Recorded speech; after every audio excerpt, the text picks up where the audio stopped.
Hello and welcome to Chats, a television podcast, season 12, PeaksChatz.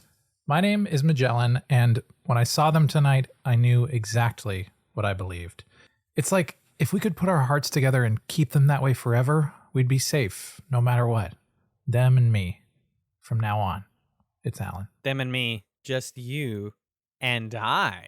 Oh, wow. Oh. Okay. Little Pretty light good. motif, little heavy motif. We got motifs going everywhere. Heavy-handed motif. Hi, Magellan. Hello, hello. Hello. Welcome back to PeaksChatz, where we watch 2 episodes of Twin Peaks per week. This week, we are splitting our discussions into 2 separate episodes, but you'll get 2 of them in this week. And for the first half here, we have a special guest. Alan, isn't that exciting? To me, it's thrilling. Yeah, Yeah. I think so. And she reminds me today of a small Mexican chihuahua. It's Jen from Scanline Media. What's up, Jen? Hey there. Not much. It's been pretty eventful last week just because I've been moving my stuff all around, but thankfully that probably means my acoustics might be better than they were when I last appeared on a Chats podcast. There you go. And that's that chihuahua energy, that frantic moving around you've had to be doing. Indeed. Well, we're glad to have you here to discuss Season 2, Episode 6, Demons. Demons was directed by Leslie Linka Glatter, written by Harley Payton and Robert Engels. It aired on November 3rd, 1990. Alan, what happened in Demons? Alan, what happened? Says my boss to me whenever I spilled milk everywhere. Sorry, didn't mean to make it feel that way. It's okay. We're in a safe space here where I can tell you that in this episode, James saves the girls from a tormented Harold. Cooper brings Audrey home. Bobby and Shelley learn that their insurance plans have backfired. Donna tries to convince Truman that Harold Smith has Laura's secret diary. I don't like the wording of that, by the way, because he does have it. Finally, Gordon Cole arrives on the scene with Albert's newest report before the investigation team interviews Mike. He is the spirit inside of Philip Gerard, and his clues point Cooper towards Bob, who is hiding in the Great Northern. Lightning. Mid-season excitement. So, I want to start by saying again, thank you, Jen, a good friend of the podcast. Always like to have you on shows with us, and want to know your history both with Twin Peaks and with this sort of chunk of the series. I know I gave you a wide swath of episodes to pick from, and you ended up landing with Demons. So I'm curious why you also picked this episode. Yeah, so I started watching Twin Peaks within a year after the Showtime revival was announced. Ended up watching it off Hulu or Netflix, whichever one had it at that time. And I remember really struggling to get through some of these season 2 episodes, which I think is pretty common with a lot of folks. But I specifically went with Demons because it's the introduction of Gordon Cole, finally the first time that you get to see him. And his whole bit is just that he's David Lynch pretending to have a hearing problem, and there's something about the way that this show portrays the FBI, which is obviously nothing compared to real life, but I almost find the various FBI characters comforting in a way. Whenever I think about my favorite characters, I'm thinking about Dale Cooper, I'm thinking about why am I blanking on the character's name, but I know he's played by Miguel Ferrer. Yeah, Albert. Yeah. Albert, Gordon, Denise to some level. There's just something about the way that they are shown in this series where they're a comforting presence, and whenever they're around, you feel like things will be, if not totally under control, then things will be somewhat secure. And that's a nice feeling in a show where anytime you step outside, you have to worry about a freaking owl spying on you. Yeah, definitely. It's funny that the show is really, really leaning hard into the owls this season, because it does feel like, whenever somebody's outside, it's just so you know, still not what they seem, still watching, and there are still rustlings in the trees every single time we do a scene transition. Do I still like it? The answer is yes. But yeah, I agree. This is a great one, and the much anticipated full introduction of Gordon Cole in the flesh brings to Twin Peaks another character with I guess a form of disability that I find really fascinating in the way that it's made not only comedic but handled legitimately. A person who is hard of hearing, a person who uses a hearing aid proudly and doesn't try to like cover it up or like apologize for it more than once or twice. Gordon is fully like he's accepting of his position in life and is just a really lovable character right away. He ingratiates himself with the crew immediately. I actually have a clip of his introduction where I wanted to clip like a line or two, but there's this straight 45 seconds or a minute or something where he's like introducing himself, says some great lines, talks about what you're talking about, Alan. So let me just drop that in here. Federal Bureau of Investigation Regional Bureau Chief Gordon Cole. That's a real mouthful, but I can't hear myself anyway. I'm Agent Cooper's supervisor. Well, pleasure to meet you. Can I speak with you a moment? Sure. Donna, wait here. And who did you say you were? I'm Sheriff Truman. Great. Pay dirt. You'll have to speak up, Sheriff. Hearing's gone. Long story. Got these things cranked up to the max. Are you looking for Agent Cooper? When an agent goes down in the field, I jump right up and pay a visit. Agent Cooper's not here right now. Albert Rosenfield will not be coming back, but I've got his lab report right here. Item, a vicuna coat. Albert found fibers in the hall outside of Cooper's room from a vicuna coat. Coat was vicuna. Sounds real good, Sheriff, but I already ate. I had to cut it on that line, of course. Yeah, there's something about the way that they do have those classic hearing gags you see in various bits of media where someone will say something to him and he completely misunderstands, but more often than not, someone will suggest they go somewhere and then he'll end up suggesting it like a second later, not realizing that it's already been said. And Right. it feels like it feels like he's always still pointing in the right direction, even when there's some kerfuffle when he tries to communicate. Yeah. Like the bit where Cooper shows up later. Agent Dale Cooper! And Cooper is like, "Oh, Gordon, what's up?" And Gordon says, "Oh, no need to apologize. I've been having a great time." And Cooper like didn't apologize, but probably should have. That whole exchange is pretty fun too. What's so funny about the way that they write Gordon misunderstanding people is you can almost piece together what he thought the other person said. Like when they talk about the guy says, when Truman says it's a coat made of vicuna and he says like, "That sounds delicious, but I already ate." He's probably hearing him say like a sandwich of tuna. And you're like, "Oh, wait." And it all works. I was like noticing that like you could totally understand what Gordon is hearing. Or at least something close to it, which I think is a really good touch.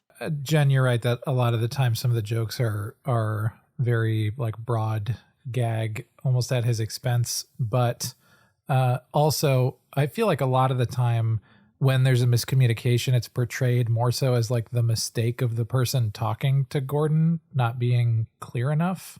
Like when Truman says the thing that Gordon hears is like, "Thanks, I already ate." It's because Truman is like mumbling to himself and not really saying anything of substance. And that's a tricky thing, but I think that ends up happening often enough that you can have fun with Gordon Cole rather than how it could have gone if they'd handled it differently. Totally. It's one of those situations where you get the sense that the people around him just need to be better about speaking up like he asked them to speak up. Right. Because he lays it out at the beginning. He's like, "This is my deal. This is what we need to do." Yeah. You will be you will like be able to assist me and make this conversation accessible to me. I'm not bending to your will here. Like the part later when I laughed so hard when he's telling Cooper about like the secret chess move that Wyndham Earl sent to Cooper.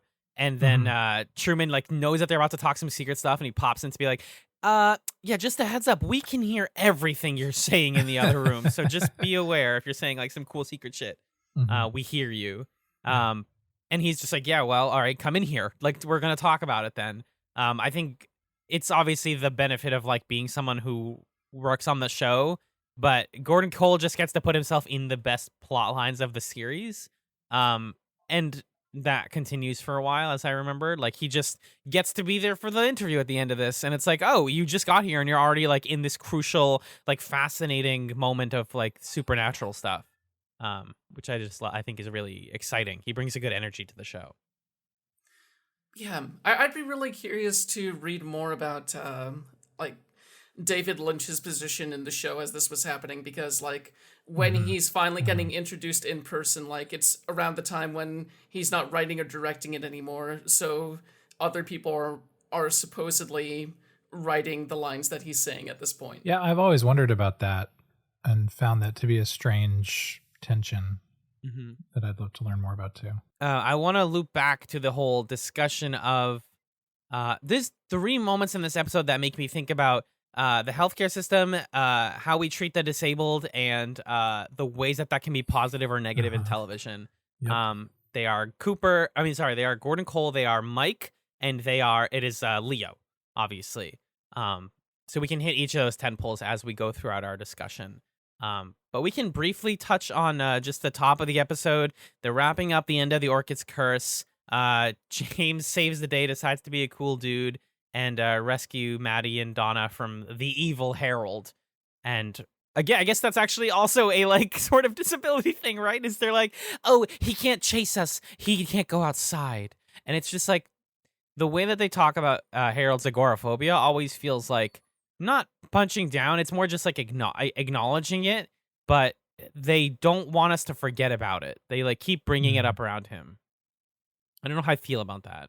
Yeah, the moment where it became a mechanic in the plot is when I was like, I don't know about this one, guys.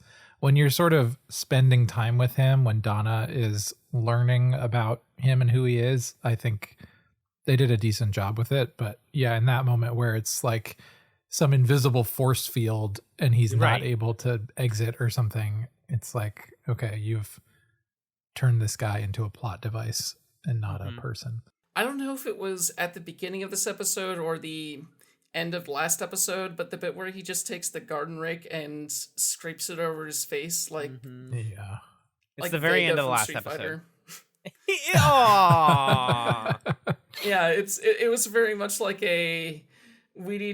we somehow aren't making this person scary enough, despite the fact that 2 people are in his house and he would presumably have control over a situation like that, so let's have him do something creepy to himself. Yeah. And it felt like it pushed things a bit too over the edge for me. Yeah, I agree with that.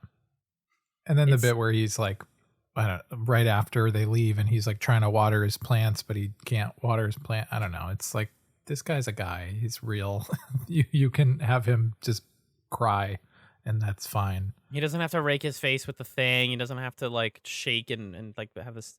His trauma response is I'm not going to say unrealistic, but it's just like it's heightened for drama in a way that doesn't feel believable, which is again contrasting like Gordon's like deafness, which is very much just like, hey, this is what I have, deal with it. Very like, matter of fact. Yeah. Yeah. He kind of takes control of it. Speaking of plot lines that are brief but I guess interesting, Audrey's okay, or potentially okay, but her relationship with her dad, she's okay in a certain way, I guess, and very much not okay in other ways. Yeah. out of the frying pan and into the flames, so to speak. No longer in the clutches of the evil Jean Reno, who they try to give us lore for in this episode or backstory, and not everything has to be lore. They try to give him backstory, and it's like, guys, stop trying to make Jean Reno a thing. Nobody likes this man. Not interested. He's just an evil French Canadian, and that's okay. You're allowed. And they're like, he's the older brother of the 3. He's protective and wants revenge. And it's he rules the Northern Territories with an iron fist. It's like, shut up. It's like a Yakuza boss or something. Yeah, he's not in Game of Thrones or something. Let's stop. I just don't need to see more of him. But yeah, Audrey's back. Cooper wants to take care of her and like be around, and then Ben is like, my daughter's back. I care about a human being, or do I? I don't rate anything Ben does in this entire episode as legit. Not with Mr. Tajimura, not with his daughter, not with anyone. Yeah, the way that he interacts with his daughter in terms of basically, Audrey mentions, hey, I want Dale to drive me home, and Ben immediately jumps in being like, hey, why don't the three of us go together? It all seems like he's just trying to push things under the rug because he knows that Audrey must know at this point that he owns that place, and he does not want Audrey and Cooper in the same room at all. At this moment, or perhaps ever, so that she can't talk about it. And this is the exchange that they have after Ben has learned where she was, after he's learned that she was forcibly given heroin.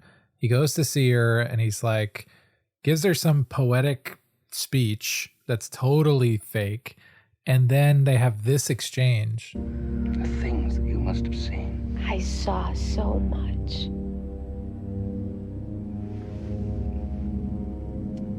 We'll sort it out. Together. Yes, Daddy.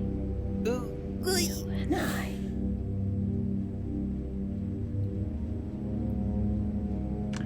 That's my girl. So creepy. And moments before that, also, he like shushes her when she's hinting at the fact that he's associated with One-Eyed Jacks. It's terrible. And that moment where he's like, oh, you must have seen so much, is not him empathizing. It's him digging for information. Ugh. And then, of course, you're meant to think about the last time that he loomed over her in a bed. And that must be going through Audrey's mind, too. And it's just all so upsetting. I have a comment about the shitty men on the show. A friend of ours recently was messaging me as they're catching up to Twin Peaks, and they were like, all of the men suck on this show. And I was like, yeah, that's the point. And they were like, does the show like that? Is it like interested in exploring why people are like that? And if so, like, does it give retribution to the women who are affected by these evil men? And I kind of found myself struggling with how to answer that, also without like, spoiling it.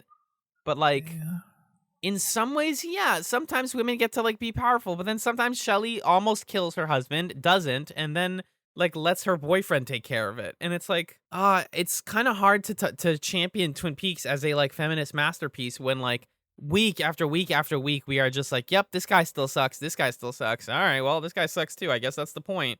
And it's like, where's the arc for that, I guess? Because Ben just fully sucks, and I don't remember when Ben I mean, I have like memories of it, but the Ben arc is just so weird and mired in like creepy stuff with his daughter, and also like the stuff with Mr. Tajimura, which we can briefly mention here. He has a conversation with Mr. Tajimura, who talks to him about how his family was at Nagasaki, so he knows all about fire. Of course, fire is a recurring motif in Twin Peaks. They've mentioned it multiple times. Mr. Tajimura is just it's rough, and I think we agreed before pod we need to talk about that scene a little bit more in depth, but it would require us to spoil it. So if you want to hear about our thoughts on Mr. Tajimura and that whole situation with him and Ben, listen to after the pod for that, because we can't really get into it right now without revealing a lot of things. Yeah, I think for now it's worth returning to what you were just bringing up around the men in the show, and if we sort of get to the root of the evil things that they do and why they do them, and if there's some sort of justice, sorta. I mean, I think that's the issue with this sort of story being written and filmed by predominantly men. I mean, we're seeing in the credits that there are obviously women involved in the creation of the show. So not to discount their contributions. And I'm sure, that's no small part of why we get some of the moments of agency that we get. But ultimately, like, I don't know, this is a show that ogles its female characters, and it's a show that wants us to think that Ben Horne is like kind of charming sometimes. And yeah, dealing with the I don't know, the dualities of that and the kind of inherent self-contradiction of that. It's hard to navigate, I think. And I can't really say more about it without spoiling things, but yeah. Yeah. Like, Jerry Horne doesn't appear in this episode at all, but I always think about how whenever Ben and Jerry have a scene together, I'm just adoring the way that these two interact with one another, and then all of a sudden Jerry will break out, "Hey, you want to go to One Eye Jack's and spend some time with the new girls?" And it's interesting feeling these conflicting feelings while watching it, but also it doesn't feel like the show acknowledges these conflicting feelings at all, or dives into how other people around them might have similar reactions to seeing them talk about more innocent things together versus seeing them do some wicked shit. Well, you make a good point, Jen, and I think it's something we can like loop back around to as we see more of the show. But like Cooper in this episode mentions that, he says, I'm not all bad. Like, I'm not all good. I've had like my mistakes I've made in the past. And I sort of think you could argue the thesis of the show, like even with Cooper or with Jerry and Ben, is that we think on a surface level these characters are so fun and charming and likable. I mean, Cooper is a meme at this point because of all his love for food and coffee. But like even he has dark parts of his life. Even Ben and Jerry, who are like so charming and funny, are like deeply troubled, awful pieces of crap.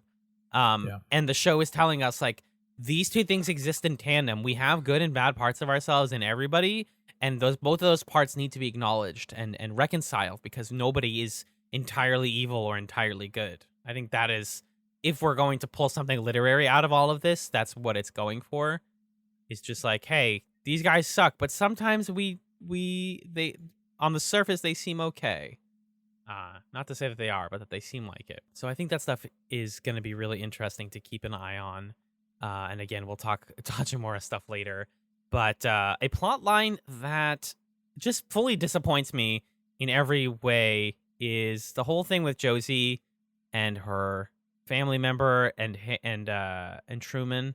What's going on here, guys? Can somebody break this down? It feels very much like from that specific period of the 90s, there was a lot of, and late 80s, there was a lot of rising sun scare about Japanese businessmen coming into situations, taking over, and doing quote-unquote bad things. And it feels like some of that is bleeding into Twin Peaks with season 2 and the way that they portray this other person who comes in and starts threatening Josie and getting in between Truman and Josie.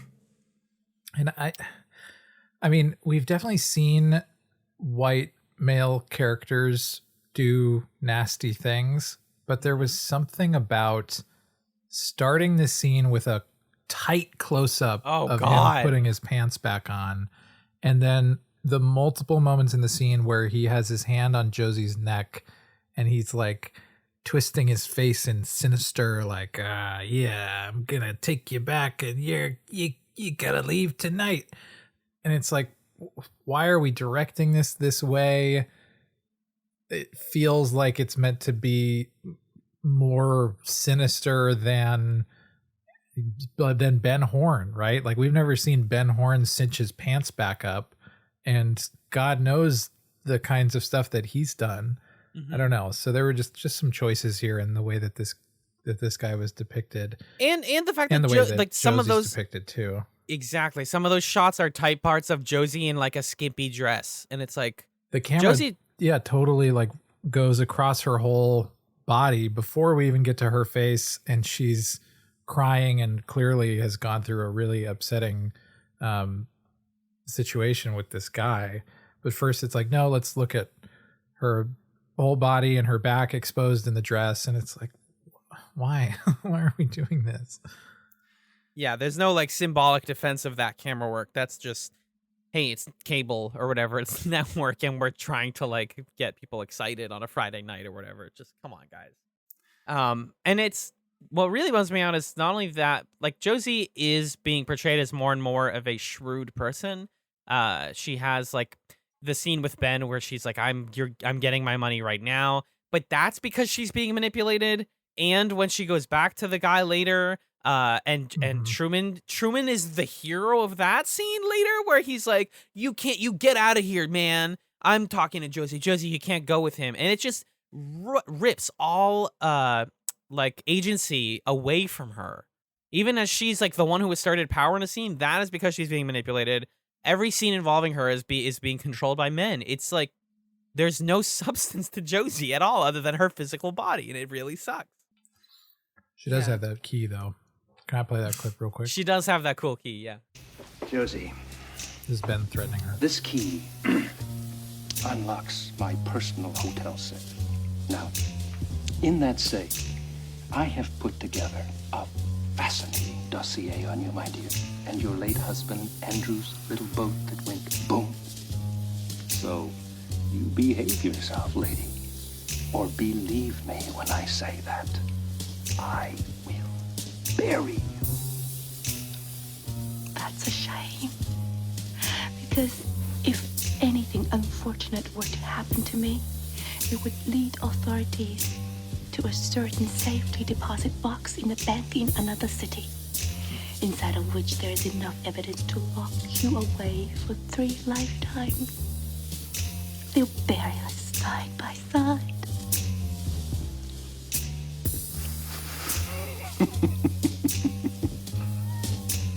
Stalemate. I mean, that seems pretty cool. Give us more Josie like that. Yeah. That would be nice. That's the but then he also like kisses her or something, right? Maybe. I don't remember. He like gets touchy with. He gets all excited, like, "Oh, you were a badass. That's kind of awesome." It just, yes, that's a great moment. When she had the key, I did pop off a little bit. I was like, "There we go. Josie Packard's got the agency. She's got the thing in control. She wants her money." But it's probably 80 to 85% of her scenes are just men being like, "I control you. No, I control you. No, I do." And it's, I'm tired, is what I am of that plot line. I keep trying to come up with these like incredible segues, and I was going to say, speaking of control, let's talk about Leo, but I'd actually ask that you cut that from the script, because this whole podcast is scripted. And I'm just gonna seamlessly transition by saying Bobby, Shelley, and Leo are hanging out in Shelley's house, and it goes weirdly. Before that happens, the first scene we get with them is Bobby and Shelley finally getting their check. Oh, yeah. And this is how that goes for them. Your check.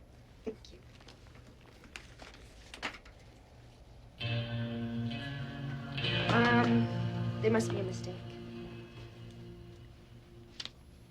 $700. Sad, isn't it? The cost of healthcare is going through the roof. It's bringing rain. We're supposed to get $5,000 a month.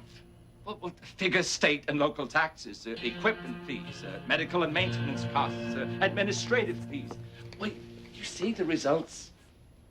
Fortunately, with you two here, Mr. Johnson will be more than adequately provided for. Good luck. I'll find my own way out. Just a little social commentary there about our healthcare system. If it's 5,000, but then minus all the fees, why would you ever say it's 5,000? Like, why? Just tell them it's 700 from the top. Well, because that's how checks work. Like your job or the government, they're going to tell you the amount that they write on the check. I don't know, or the amount that they disperse and then gets cut up.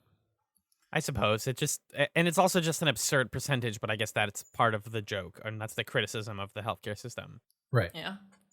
All the way back in 1990. That's that's how long people have known that the healthcare here is a joke. Mm-hmm. And look how it's changed. Wait.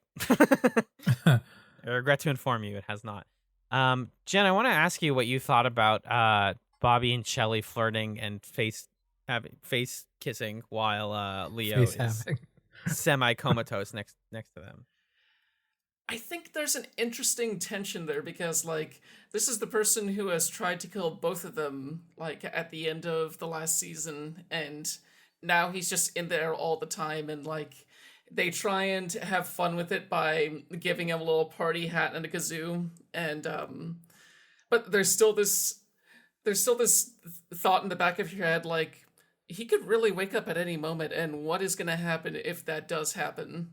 Even when they're dressing it up with ridiculous, even when they're basically taunting him as it happens. Yeah, and the way that they, like, once Shelley sees him move his face, and they're like, oh, we actually have to be decent. They're still not kind to him, mind you. Once they realize that he's moving, Bobby's like, oh, I wouldn't want to exploit the guy after he was exploiting him for hours and hours straight. Exactly. And it's like, you guys, I think that this is the show asking us where our empathy lies here.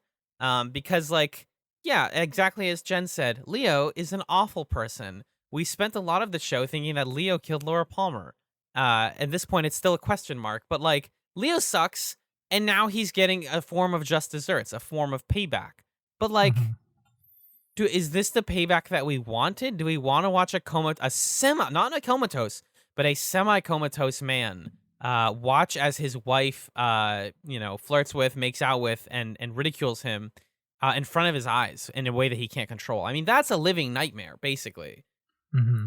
And it's like, do we feel like that's okay? The show knows it's funny. They put a party hat on him and they give funny lines to Bobby and Shelley, but like, I still feel really uncomfortable watching this. And I don't know if that's like my empathy meter just lies differently than Shelley and Bobby's, but it still feels like they are. No, I mean, I think you're asking the question that Shelley's asking of herself, right? Like, I think that's actually the purpose of the scene, is not to give you an answer. Bobby has an answer. He goes into this whole thing about like, okay, Leo, here's all the terrible stuff you did. This is your life.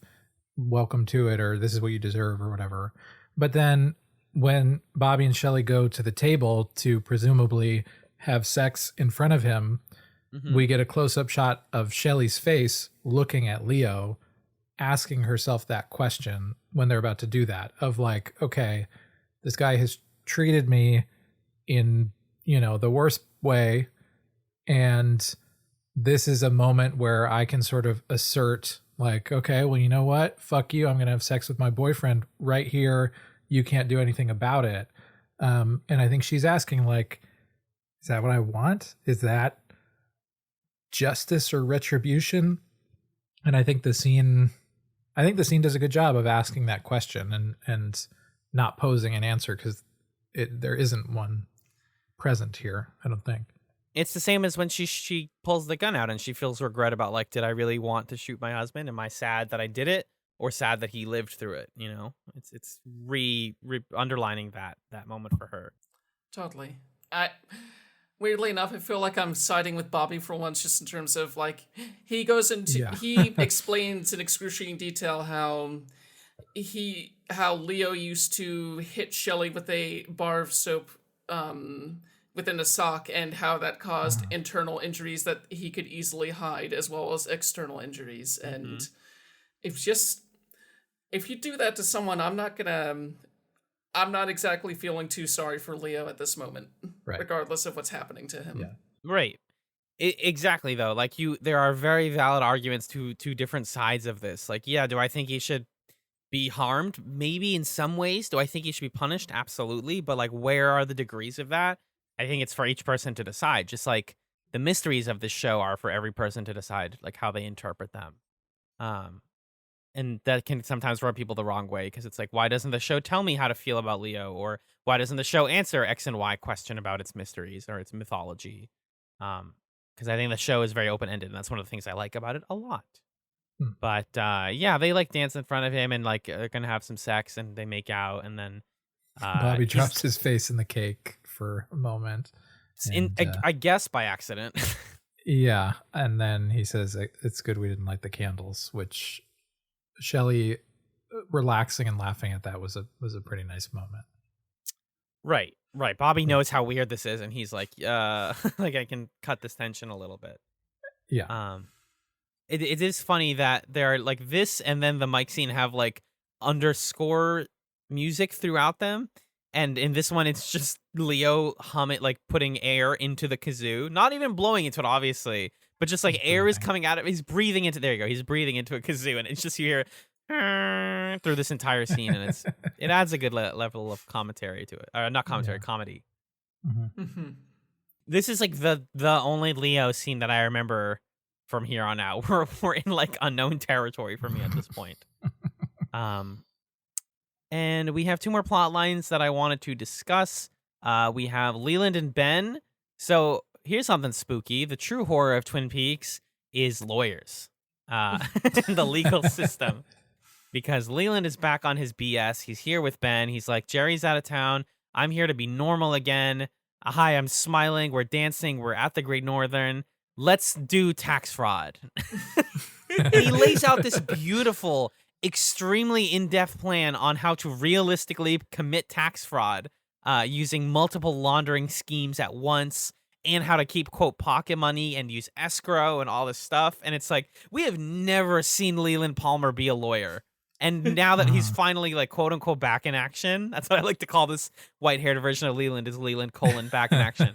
Is he's like, all right, so we're going to steal money from these guys and these guys. We're going to hide it on the Cayman Islands, and we're going to make off like bandits. It's going to be sick, dude. Let's do it. Yeah, I feel like from the very opening of this show, it's portraying Leland in sort of a sympathetic light compared to the Horn brothers. It just seems like, due to circumstance, he's working for them, and like you get to spend like a minute seeing him in his job just pitching this real estate project to these Icelandic people. And because of that, when he finally shows up, you are the show more or less answers the question you've been wondering, like, why has he been working with the Horns for this long? And the answer is, oh yeah, he has that energy in him just like they do. Yeah, he sucks too. He can pull that energy out of him also at will, and he just always had it. But yeah, him and Ben are planning some awful stuff. I don't remember if Jerry like comes back or if he just is not on the show anymore, which would make me sad because I like Jerry a lot. But I liked him. They didn't really explain why he was. I guess they were just like, he's traveling doing business things, which is fine. But there's not much more to that one. I forgot to mention. There's just this scene later. Oh yeah, the singing. Yeah. Where Leland's singing at the bar in the Great Northern, and he's singing a song from, as Pete Martell says, "The King and I." Pete Martell sitting at the bar turns around to look at the camera and goes, "Hey, the King and I." Thank you. Yeah. But it's just another classic Leland singing moment, and we'll talk about it later, I guess. Yeah, Leland is singing The King and I, singing Getting to Know Me, which is an interesting song, and Ben's kind of getting into it. They like sort of do a duet at one point, which is charming. And then he like does like the lounge singer thing where he goes up to a random couple and he's like, "Where are you from?" And they're like, "We're from Twin Peaks." And he's like, beautiful area.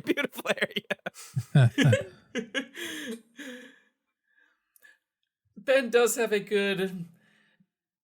both Ben and Jerry have the ability to like see when Leland is doing this again, move in and diffuse it either by joining in or just doing small talk and getting away from the group. Like, it seems like they've gotten used to just moving in by now. They're ready. They them and like when Catherine was doing the dance before, people always are ready to do something when Leyland is quote unquote on his shit. We did forget to mention a brief one. Just a brief. I just want to talk about Nadine for like 30 seconds, y'all. Holy crap. So Nadine's yes, you have a clip? Give me it. Yeah, so Nadine is coming home from shopping. She's surprised that they didn't look at her twice when she used the charge card, as she says. And then she says the following to Ed. Say, Ed, when do my parents get back from Europe anyway? Well, pretty soon. It is neat having the place all to ourselves. Pretend it's ours, like we're married or something.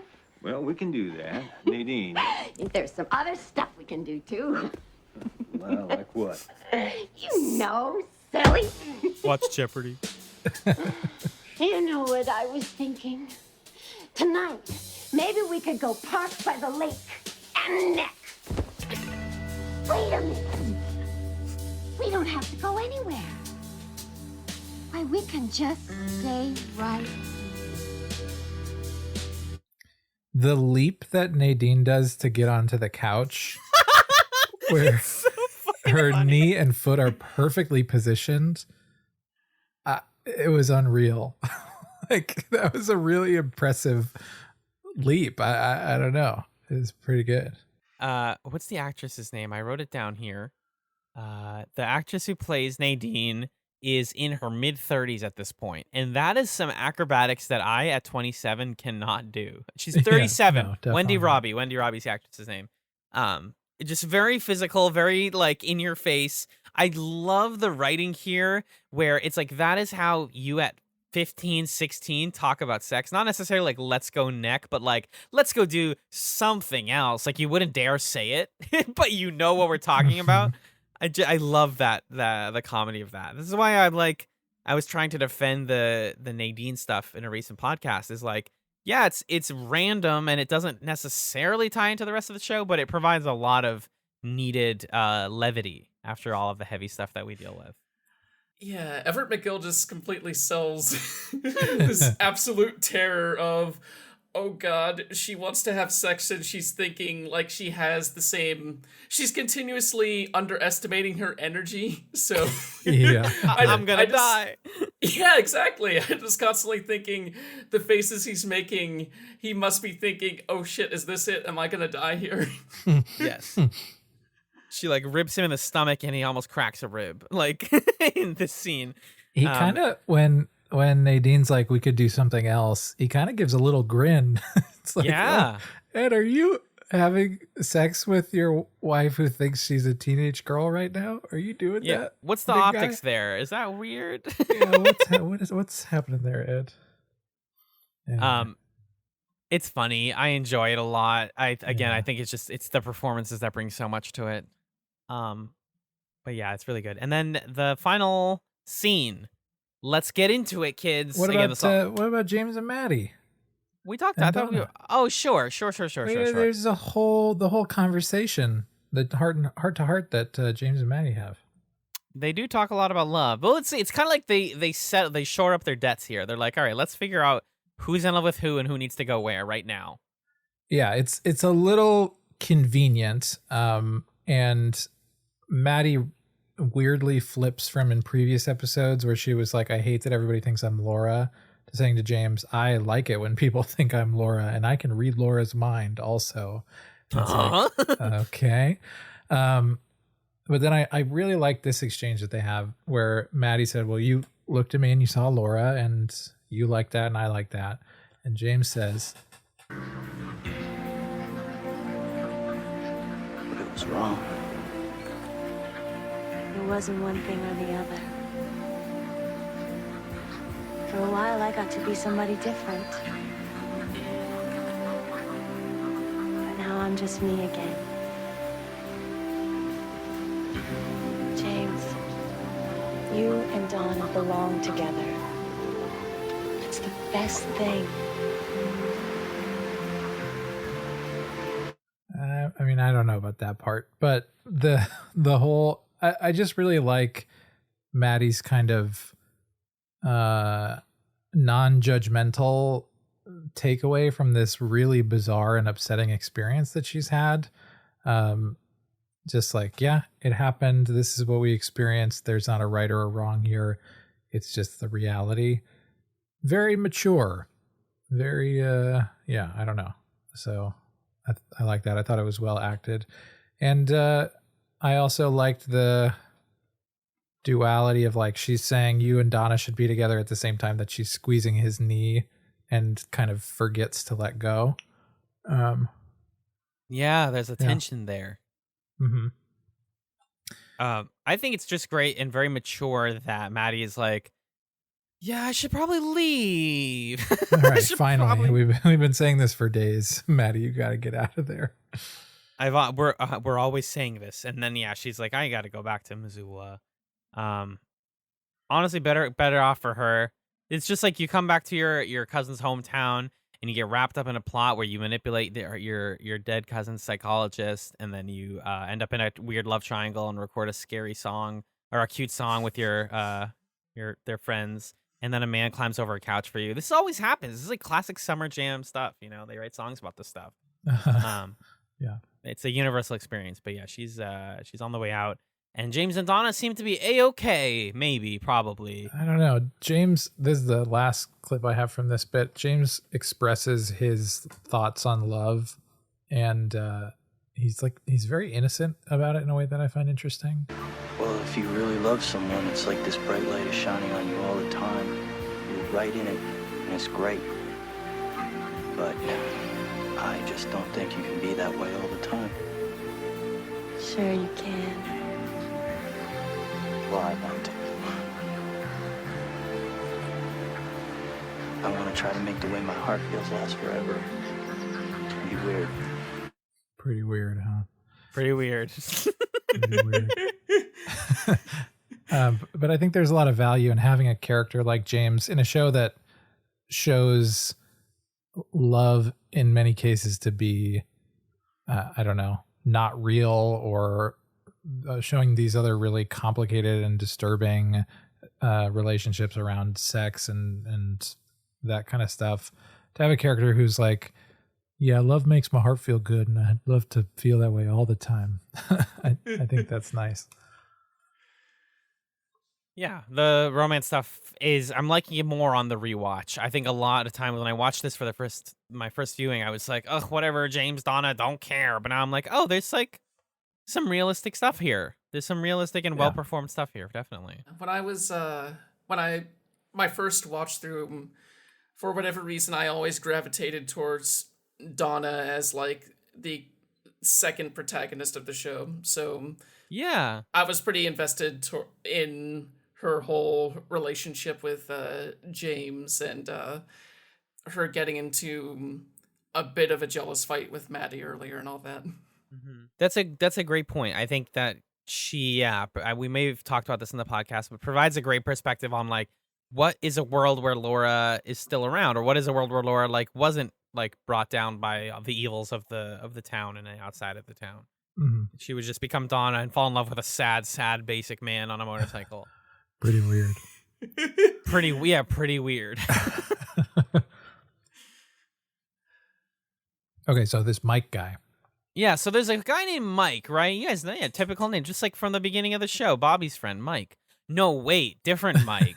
Actually, Philip Gerard is being interrogated in the sheriff's department by Truman, Cooper, and Gordon Cole. And Hawk actually is there as well. We got to remember Hawk, my man.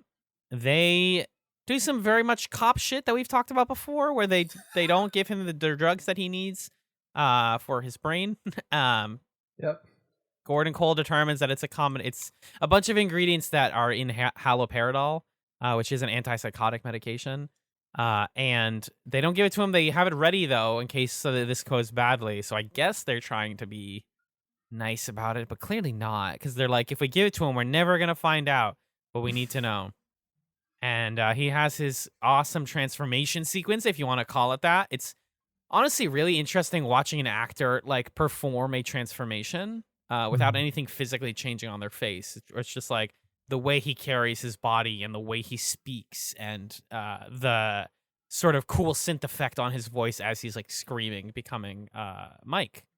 So Mike introduces himself as such, and Cooper immediately recognizes him from his dream, and they both recite the Fire Walk With Me poem together.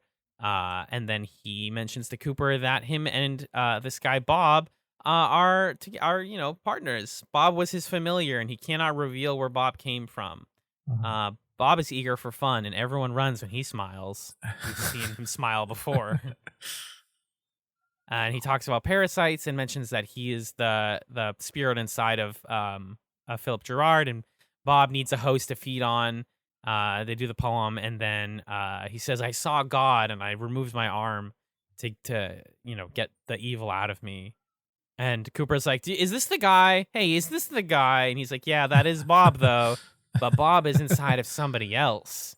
And he has been for the last 40 years in a lodge house in the trees, a house with many similar rooms but occupied by different souls. And Cooper makes the biggest leap of logic. It's like incredible. He's like, hold on, let me see. 40 years, lodge, the Great Northern Hotel. I was impressed. That's also a cool. By which part? I was impressed. Well, first of all, I was impressed by the scene, but I was more saying I'm impressed by Cooper's ability to pick that out so quickly. Oh, yeah. I mean, it kind of felt, I don't know. It felt like when I would read those books that are like little mysteries and you turn the page to solve them, and I like would turn the page right away and not think about it. That was kind of what that scene felt like. You're like, oh no, of course I would have gotten that if I just thought about makes it. sense. No, yeah, of course. Rooms, yeah. A very riddle me this Batman moment. Yeah, definitely. Right. House with similar rooms but occupied by different souls. Like that's a hotel. Yeah, okay. I get it if you look at it like that. So Cooper's going to the Great Northern. We're gonna find the person that Bob is inside of, and we're gonna do the dang news. Wait, wrong show. Yeah. Yeah, it sort of feels like we're building, almost as if we are at the end of a season or something. Wait a minute. So we're not even. This'll be next episode is the halfway point of season 2. Mm-hmm. That's pretty exciting. Or no, sorry, the halfway point of the show, of the whole show. I'm looking at the list of episodes right now. 14, and it's 29 episodes total. Mm-hmm. So, very exciting stuff. Folks, did we have any stray notes on this episode? Oh, one thing about the Mike scene. He sees Bob's face and he says, "This is his true face, but few can see it, the gifted and the damned." And then he looks into the camera like, "Oh, he looks into the camera. We're the damned. At home, you're gifted and damned." It's like, okay. All right. You scared me, I guess. Boo. I don't know. There's a lot of characters just looking into the camera as they say something in this episode. Yeah, it felt very like, I don't know, Bela Lugosi or something. Like the gifted and the damned. Ooh. Yeah. I think he specifically looks at us when he says the damned. Yeah. Like he says the gifted, and then he turns and says the damned, and he looks at us. Are we damned? Why are we damned? We'll find out. Probably not. Well, because we can see Bob, I guess, is the implication, right? True, we can literally see Bob. We see him through the TV screen. So themes. Cool. Jen, any other notes? I don't know if you actually if you took notes for this one. I think we pretty much covered most of more just the Ben and Josie showdown. I just like the way that shot is framed, and while they're threatening each other, they're basically inches apart, each holding their own item that symbolizes the dirt they have on each other. Yeah. They're like anime villains. Exactly. And I like that Josie's key was like comically bigger than Ben Horn's key. Yeah. That was pretty funny. Yep. Good prop work. Big key. Large key. Yeah. What could it unlock? Secrets. Yeah, that's what I got. Let's ask you, Jennifer. First of all, thank you for joining us for this discussion of Twin Peaks episode called Demons. Do you have anything to plug, first of all? So in terms of plugs, we are getting Scanline Media back up and running after a month off while we were moving stuff. You can check out what we do at scanlinemedia.com or patreon.com/scanlinemedia. And I also do a visual novel book club podcast, Novel Not New, a True End podcast, which you can find at Reading Games Online. By the time this goes up, we'll likely have the next episode available, which is going to be on Inkle's Overboard, which is a pretty neat game. I like Inkle. They did the game where you go across the world, 80 Days. Yep, 80 Days. Hell yeah. Very cool. Yeah, I'm a big fan of the Scanline Network, not just because I'm on a lot of your podcasts, but because y'all do really good work. Oh, thank you. Of course. Honestly, big inspirations for us in terms of like how we talk about media. Jen, while we have you, do you have a chatsome for the folks? I know you don't have to have one, but if you have something you want to recommend to people for the next week or so, feel free. For sure. I recently started watching the Fear Street trilogy that's on Netflix, and I've only just finished the Part 1 movie, but it is a pretty fantastic slasher comedy based on R.L. Stein's books. Not Goosebumps, like he did a Fear Street series that was targeted towards a slightly older audience at some point, but yeah, it's just a really charming show, and it's a really charming movie, and it happens to have a queer protagonist, and they get into that, like what it means to be a lesbian in 1994 as a teenager, and dealing with neighbors and various acquaintances who may not be cool with the whole lesbian thing. That's cool. I dig it. And that's Fear Street. Is that on Netflix, you said? Yep, it's on Netflix. Basically, they released a trilogy of movies, each 1 week apart. And yeah, I've heard that the whole trilogy is really good, but so far I've only seen the first movie, and it was pretty great. Well, as we get into the fall season, I got to start building out my horror movie list again. So that's super useful to have and sounds really good. Magellan and I don't need to do chat sims this time because we're going to save them for the second episode that comes out this week. But we can do the usual plug zone here. I can go ahead and tell y'all, if you would have questions, comments, or concerns for us, please email us at chatspot@gmail.com. That is where you can get at us, and we'll read your comments on the air.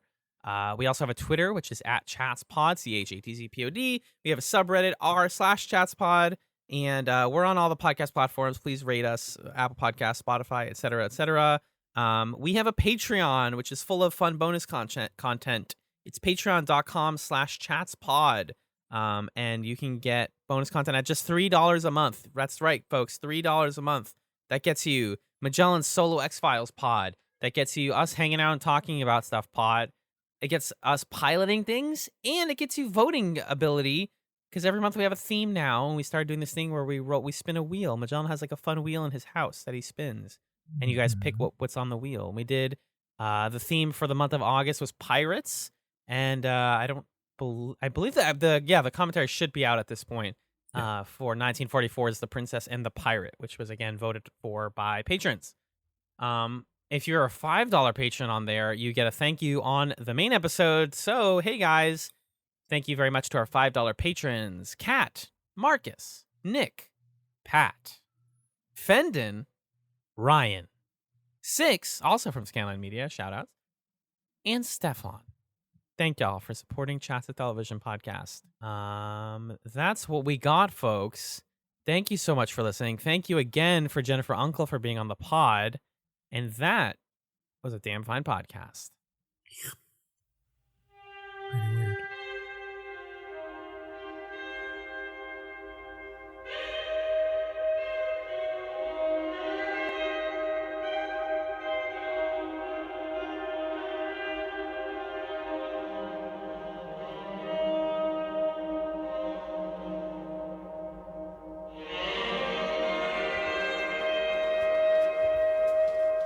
Hey, everyone. Now we're going to spoil stuff. So that includes anything from seasons 1 and 2 of Twin Peaks and Fire Walk with Me. We're not going to spoil The Return, but just so you know, so you don't spoil something you didn't want to spoil. What did I want to talk about in this one?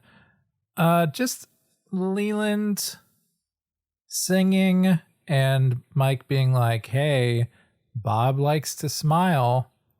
Did you get it? Did you get it? The lyrics of Getting to Know You. Haven't you noticed suddenly I'm bright and breezy? Sometimes it feels maybe it feels obvious to us because we know. No, I know. I mean, I think, I didn't notice these things the first time I watched. I'm just saying but it is there now on a rewatch. Yeah, they're putting all the clues there. And then it was an interesting turn of phrase when Mike says that Bob likes the pleasures and the pleasures are his children.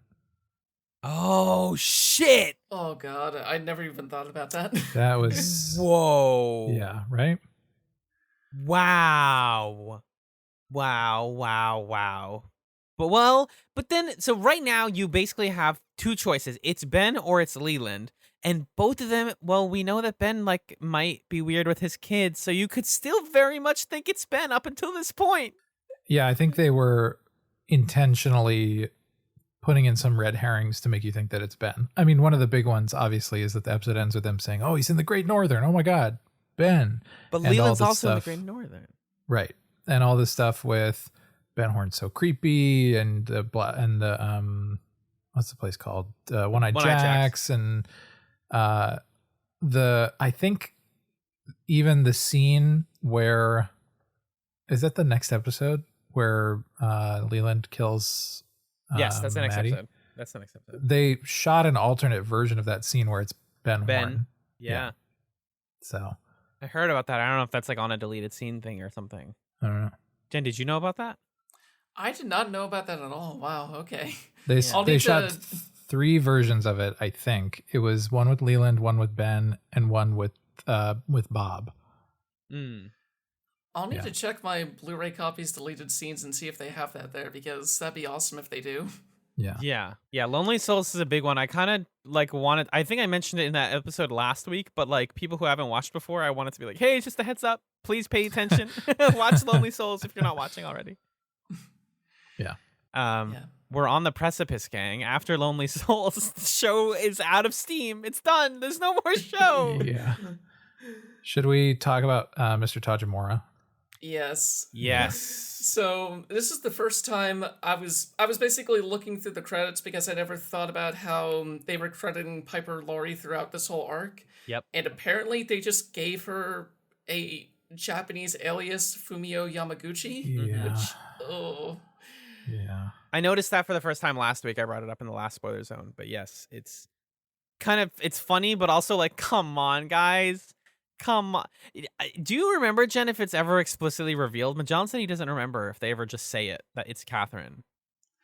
Oh, there's a bit later on where you basically see Mr. Tojimura take off all the makeup and stuff, and there's Catherine. It's Catherine underneath. I that. remember that. I think that's the scene that got Piper Laurie the Golden Globes in 1991. What? For this show. Oh my God. For this performance? Sucks. Yeah. That's terrible. Oh, Jesus Christ. She's doing the like swap the L's with R's thing. And it's like, what's the performance here? Some fucking Mickey Rooney ass shit that she's doing here. It is sucks. Mickey. Exactly. It's Mickey Rooney. It's like everything's interesting. She doesn't move, I guess, because like obviously it's all her sitting and she's just very still and like just espousing Orientalist nonsense. Some fans have like dug into the whole line about the my parents were at Nagasaki thing. Yeah. It's bad. The stuff that fans come up with there is not that bad. It's interesting, but I can't talk about it because it kind of dips into return stuff. Jen, I think you know what I'm talking about. Yep. Yeah. That comes back in the return in some way, but yeah. I think, Alan, later, can I tell you what I think you mean? Yeah, you can tell me what you think. But we don't have to talk about it right now. Yeah. But yeah, the Mr. Touch, that's the stuff where it's honestly fans trying to be like, no, wait, it's actually good. It's not just a really wildly racist bit of yellowface. Like, no, it's actually interesting. They were going for something. It's like, guys, come on. You're doing the work that the showrunners weren't doing. You can't. That doesn't. Yeah. That doesn't square with me. This is offensive.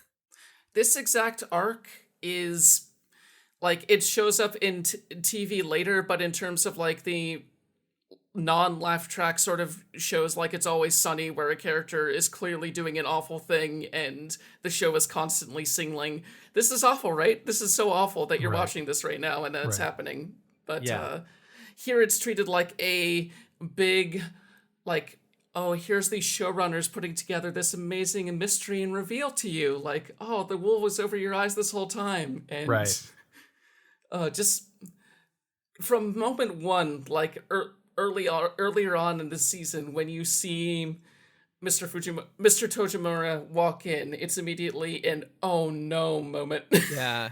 Right. The makeup looks fake as hell. I mean, maybe if I was watching this on like a chunky CRT, it wouldn't be as obvious to me, but sure.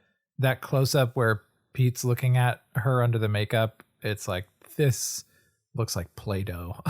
And it is terrible. I'm curious if people who have never watched the show before know that that's makeup. Like, I'm legit curious. I can't remember when we watched it. We must have looked it up or something because we spoiled so much stuff for ourselves. Yeah. But I think originally when I watched the show, it was a situation where I was seeing those scenes and I was like, I don't know what's going on here, but considering that there are other Asian actors in the show, it immediately stands out that the person here is not Asian. And then when the reveal with Catherine happened, it was like, Holy shit, no, this is bad. This is real bad. Yeah. Big facts. Yeah, you can kind of tell the stuff that they're like, they erase later on in the show, and Mr. Tajimura, once it's handled, they're like, all right, we'll just punt that That's for the rest of the done. time. That's done now. Also, like, I'm digging here, but that's what we do in the spoiler zone. Leo being inside of his own head very much gives me the, like, Cooper Bob inside of Cooper vibe. Which, again, like, not going to talk too much in detail about because some of that gets into the return. But even just, like, at the end of season 2, when Bob possesses Cooper, it's like, oh, shit, there's a person inside of there's a soul inside of the husk of a body. And I think that's a very common thing that Twin Peaks likes to play with. Also, there are 2 Magellans in our Google Doc right now, and I'm wondering if one of them is your spirit body, Magellan. He's my familiar. Yeah. No, on my monitor, my screen is split between my notes part on one side and my soundboard reference on the other side. Oh, sure. Okay. So I'm looking at 2 parts of the document at once. Gotcha. Wyndham Earl, can we stop? Why are Can you we so not? bummed about Wyndham Earl? Why don't you want him? Because, okay, Alan, I have a question for you. Yeah, okay. I want you to answer honestly. Is the Wyndham Earl stuff good? I don't know. Okay. I don't remember it being good. I don't think it's great, but also at the same time, as a break from the Catherine's whole arc, it's something that it's a poor replacement for the Leland Palmer mystery, but it has its own camp energy to it, just like him sending him like the chess postcards with chess moves and all that. Yeah. Yeah, Okay, it's fair. goofy.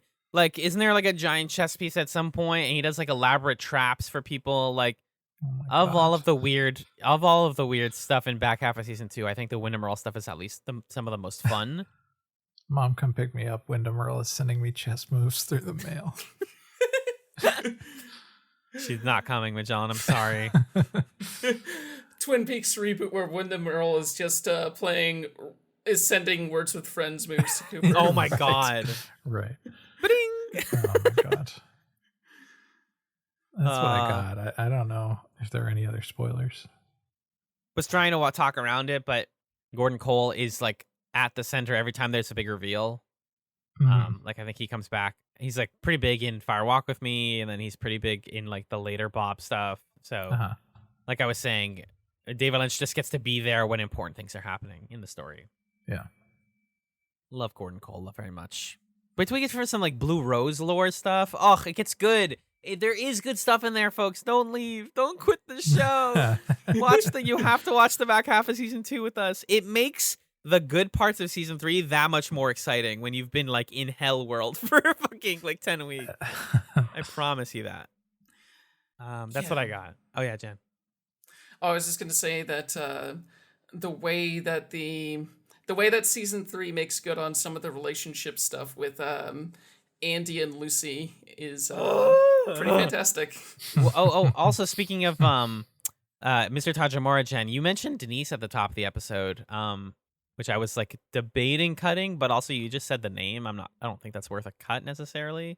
I'll decide that in the edit. But like in season 2, we deal with somebody dressing outside of their birth gender in a different way than they do with Mr. Tajimura. Right. I don't want to say it's not transphobic because they change the way that they talk about it throughout this franchise. But I will really have to talk about Denise. We might need to get some other people on to help us talk about Denise at some point too.